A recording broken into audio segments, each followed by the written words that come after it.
Muy buenas tardes, bienvenidos a una nueva emisión de Prevención TV, en este ya nuestro quinto ciclo en el aire. Parece mentira, ¿eh?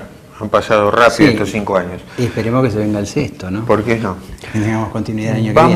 Vamos a volver a un tema cardiológico en la ocasión, y ese tema cardiológico porque uno cree que ha hecho las cosas bien, uno cree que lo escucha bastante gente, pero a pesar de eso, cuando uno en la semana escucha en el consultorio, doctor, el corazón no duele.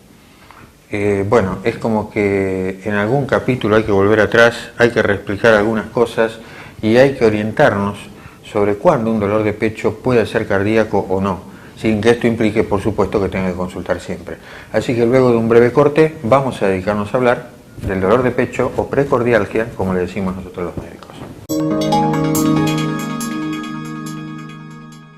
Bueno, en este, tal cual lo planteamos en el primer bloque, en este primer bloque del programa, lo que vamos a hablar son dolores de pecho, del pecho, pero no de origen coronario. O sea, hay un sinnúmero de patologías que me pueden provocar dolor de pecho sin ser un problema cardiológico. Entonces vamos a hablar en este primer bloque de esas patologías. Y en el segundo bloque vamos a dedicarnos de lleno al dolor torácico de origen coronario, como las características que tiene, como las formas de presentación, cómo estudiarlos y cómo resolverlos. Así que bueno, ¿cuáles serían, Fer, diagnósticos diferenciales entre un dolor de pecho coronario y no coronarios? Bueno, tendríamos que pensar en lo que es el tórax. Y ustedes me van a decir, ¿y qué tenemos en el tórax? ¿Qué puede doler en el tórax? El corazón, que va a ser el objeto del segundo bloque, el caño maestro que sale del corazón, la aorta, también puede doler. Si ustedes piensan en una placa de tórax, hay un par de pulmones con sus respectivos envoltorios, que son las pleuras, que también pueden doler. Piensen que de la boca hasta el estómago llega un tubo que pasa por ese tórax también, que es el esófago, que también nos puede provocar dolor. La envoltura misma del corazón, el pericardio, puede provocar dolor sin que sea un dolor coronario ni un dolor de infarto.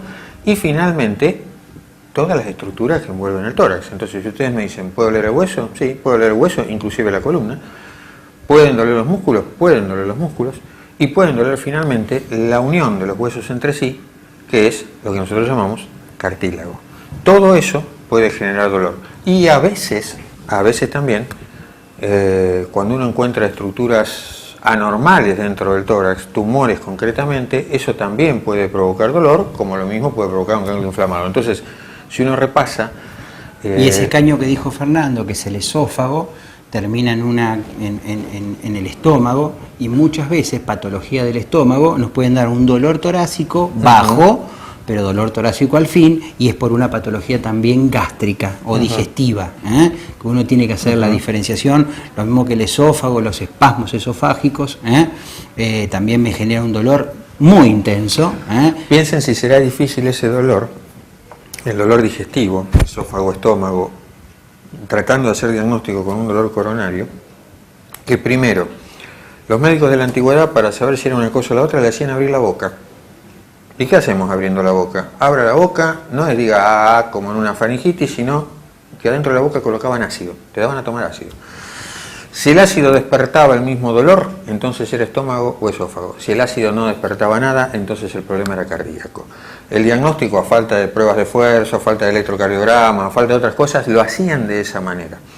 Por otro lado, hoy día empíricamente también muchas veces tenemos un dolor de estas características y el paciente toma un vaso de leche fría y si el dolor empieza a calmar, evidentemente tiene que ver con un espasmo esofágico o con una gastritis, porque la alcalinidad de la leche y fría en este caso me provoca un alivio casi inmediato.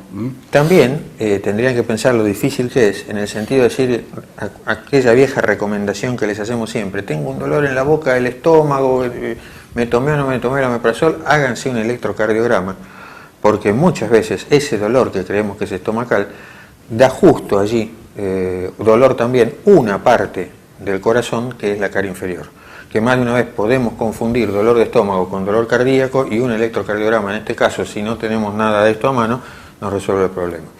Pero bueno, se darán cuenta entonces que hay un montón de estructuras que pueden dar dolor dentro de nuestro tórax, en nuestro pecho, y que no son cardiovasculares. Un dolor muy frecuente que nosotros vemos en el consultorio es el dolor condral, ¿no? Que por la localización asusta mucho, pero la característica de ese dolor condral en general es, nosotros acá tenemos un hueso que se llama esternón, donde se articulan las costillas, y en algún movimiento que podemos hacer con los brazos podemos resentir esa articulación, y esa articulación duele y mucho. Condral, como dijo Javier, significa cartílago. Hueso con hueso están unidos con cartílago. Es más, con el correr de los años hay un proceso totalmente normal, y que es que ese cartílago se vaya transformando en hueso, se vaya osificando, y esto da un dolor a un lugar muy importante. El punto es que es un dolor especial. Si yo me toco el pecho, si me lo toco en la zona de los cartílagos, me va a doler. Si respiro hondo, también me va a doler. Y ninguna de estas dos características, por ejemplo, es propia de un dolor cardíaco. El dolor del corazón ni mejora ni empeora porque yo respire profundo, ni tampoco ni mejora ni empeora porque yo me toque el pecho. Y yo con el dedo no puedo llegar a la estructura del corazón, por lo tanto es un dolor de la pared o pared costal, o una inflamación producida por algún mal movimiento, y muchas veces hasta encontramos alguna especie de bulto, que nosotros le denominamos síndrome de Tietze, cuando aparece ese bulto, y es un bulto muy doloroso que uno lo toca puntualmente, el paciente salta de dolor, y hay veces es muy difícil de sacar, y se terminan esos dolores, porque son muy importantes, hasta con alguna pequeña infiltración para poder lograr sacarlos. Hablamos de la respiración. Piensen que no es lo único que duele al respirar. Muchos de ustedes dicen: respiro hondo y me corta la respiración el dolor, o al revés, inhalo o exhalo y mejora. Eso en general nos lleva a dos cosas. La primera, por supuesto, es que tengamos un problema respiratorio.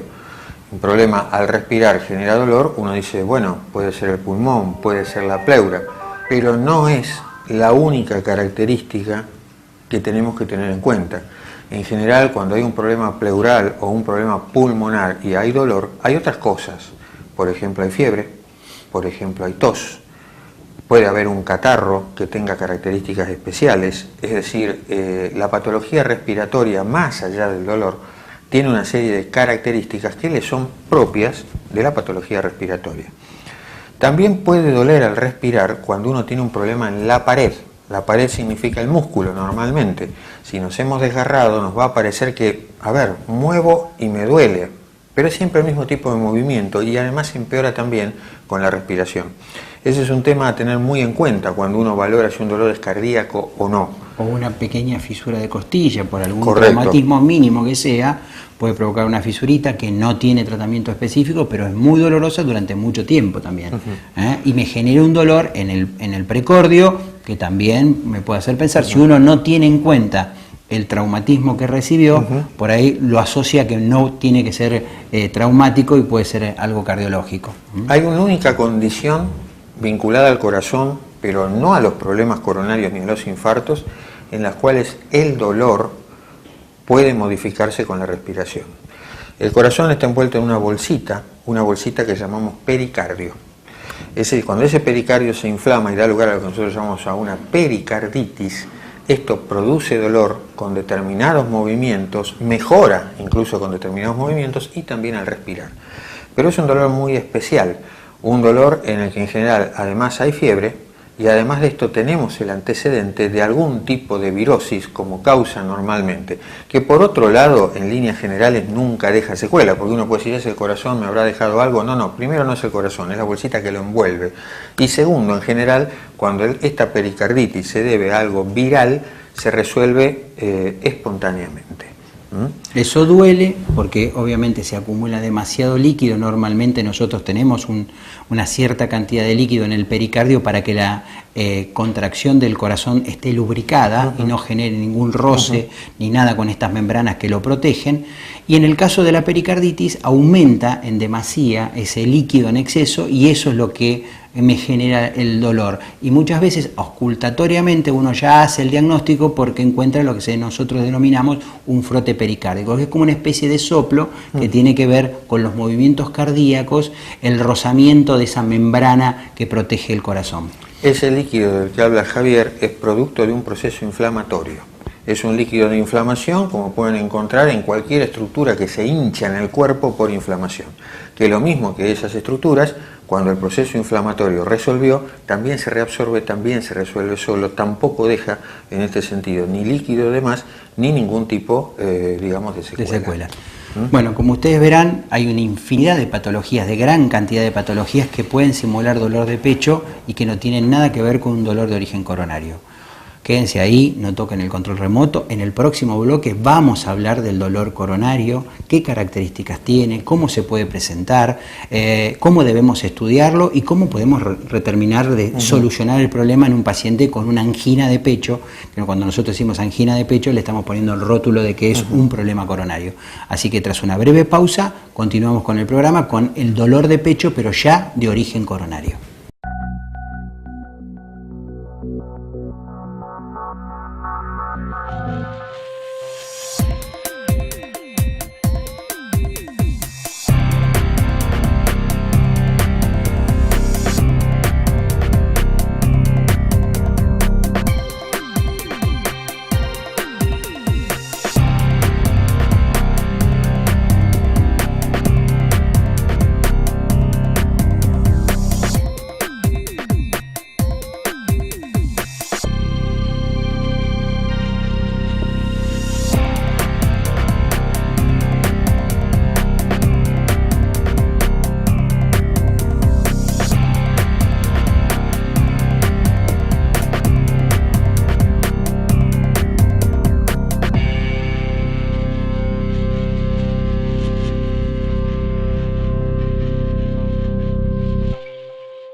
Desde que usted contrata una cobertura médica hasta que comienza a utilizarla, todas las empresas son iguales.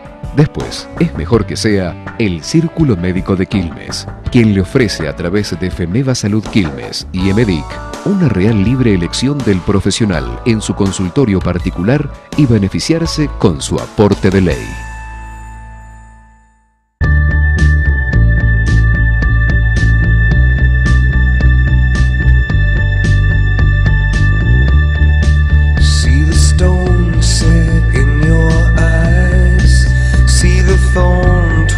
In your side, I'll wait.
Bueno, volviendo del corte, como decíamos hace un ratito, aquello de que el corazón no duele, salvo circunstancias muy especiales, es un error gravísimo.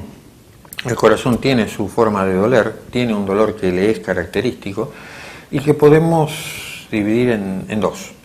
Hay un dolor que es el propio del infarto agudo de miocardio. Esto en esencia es una arteria que se ha obstruido 100%, un pedazo del corazón al que no le llega nutrientes, no le llega oxígeno y duele porque de alguna manera se está muriendo y hay que resolverlo. Y hay otro tipo de dolor, ese dolor no es dolor coronario pero no infarto, lo que nosotros llamamos angor, angina de pecho, en fin, tenemos distintas maneras de nombrarlo, angina inestable.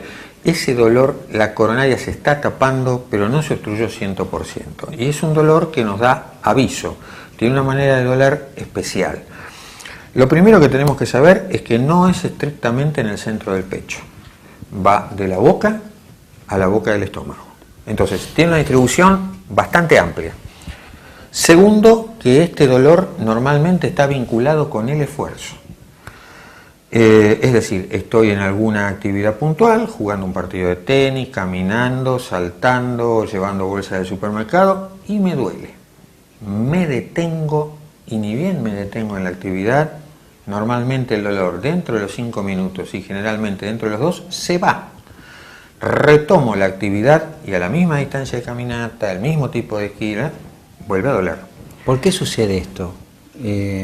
Porque el corazón tiene un balance entre lo que le entregan las coronarias de oxígeno, las arterias que irrigan el corazón, y en este caso y el ejercicio. Entonces, a mayor demanda de oxígeno, si la arteria está con cierto grado de obstrucción, se produce un déficit de oxígeno y el paciente lo expresa a través del dolor de pecho. Y que por eso, como decía Fernando, en el caso del angor, cuando uno camina determinada cantidad de cuadras, como la obstrucción es fija, llegamos a esa cantidad de cuadras y ahí aparece el dolor, porque justamente se produce un desfasaje entre la capacidad del corazón, de las arterias del corazón, que son las coronarias, de entregarnos oxígeno y el oxígeno concreto que está demandando ese corazón con el ejercicio. Ahí se produce ese desfasaje y ahí sobreviene el angor o el dolor de pecho de origen coronario. Correcto. Lo clasificamos muchas veces, no importa técnicamente, pero de reposo, de un esfuerzo bajo, de mediano esfuerzo o de un esfuerzo más fuerte. Tengan presente algo, el dolor puede estar estable mucho tiempo o se puede volver inestable muy pero muy rápido. Muy pero muy rápido significa ayer me dolía jugando al tenis, hoy me duele caminando, pasado me duele sin hacer nada. Ese tipo de cosas llevan muy rápido o al infarto o a la muerte súbita. Ahí hay una progresión. Correcto.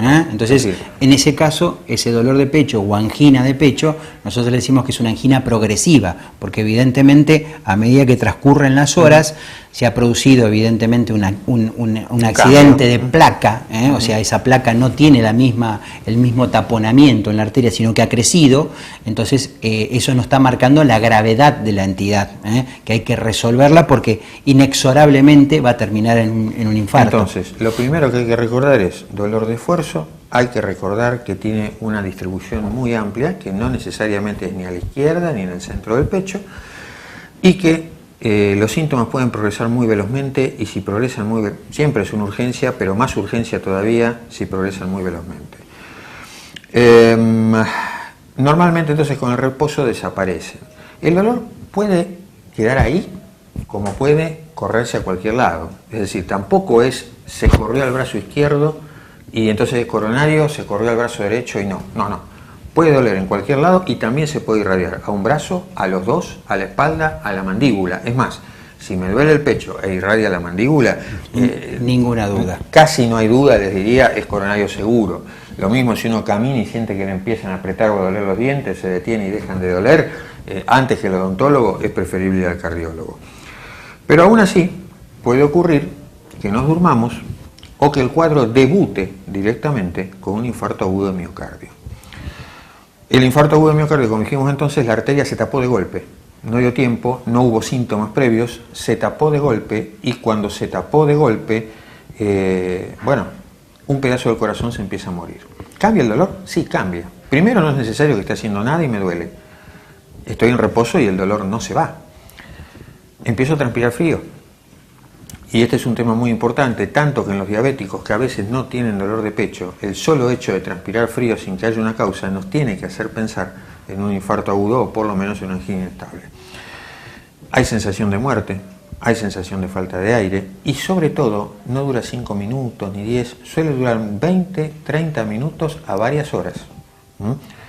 Este es un tema crítico porque cuanto antes lleguemos a un centro con disponibilidad para tratarlo, tenemos toda la posibilidad de que se trate el cuadro y el corazón quede como si nunca hubiera pasado nada.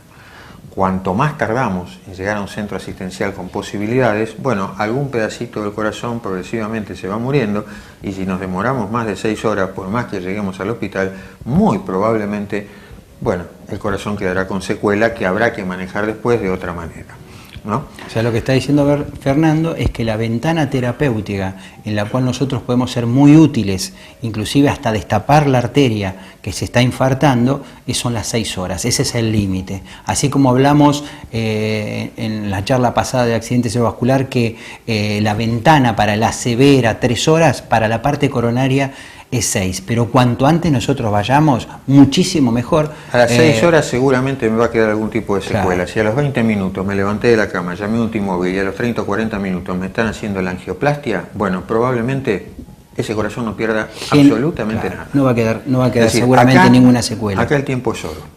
Así como hablábamos del ACV, por ahí las secuelas del ACV son más espectaculares, por ahí condicionan más para el día del mañana, pero bueno, un corazón que queda con secuelas también condiciona la sobrevida a largo plazo. Aunque nos permita seguir trabajando, aunque nos permita hacer una vida medianamente normal, nos va a cortar ese tiempo de vida. Así de ahí la importancia de llamar rápidamente a la ambulancia para el traslado, no quedarse con la duda, no pasará, no pasará, llamen a la UTI móvil, hagan una evaluación rápida y si le plantean, no se niegue a que lo lleven a un lugar para que lo evalúen, porque en ese lugar de evaluación le pueden resolver el problema y de manera definitiva. Es decir, si entra dentro de estas primeras 6 horas, cuanto más rápido entre, más posibilidades de resolverle el cuadro coronario usted tiene. Hay un punto más que es importante. Yo puedo pensar algo y pensar sí, debe ser coronario. Si soy diabético, si soy hipertenso, si tengo colesterol alto, si soy fumador, si mis padres tuvieron problemas coronarios jóvenes o mis hermanos, todo eso suma.